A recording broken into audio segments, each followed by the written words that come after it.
I'm Martina Jean-Jacques. Good evening, everyone. I'm a psychodynamic and CBT therapist. So I'm not sure if you all know what that is, but I'll just explain kind of what they are. So you'll probably have seen CBT quite a lot floating around, NHS provider, and that is kind of the therapy that suggests that your thoughts, your feelings and your behaviour are connected, and we work to kind of change the behaviours. So we work kind of outside in. So that's why it's really good for things like crippling anxiety, crippling depression. If you can't get out of bed, we start to look at activating behaviours to start to kind of work outside in.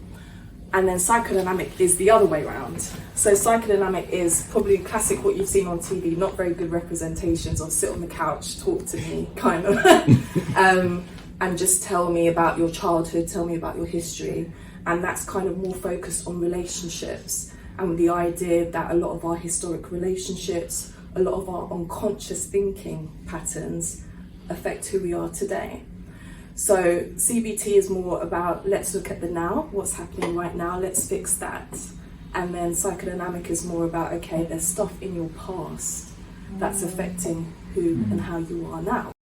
A lot of people don't realise that usually if you are triggered in the present and you don't have a personal connection to somebody, it's an emotional response, which means that emotional response has been there for a long time.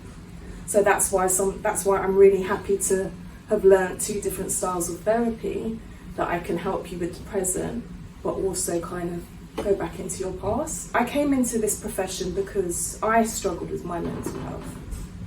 And coming from a West Indian, Indian stroke Caribbean background, in our house there was no talk of that. In the communities there was no talk of that.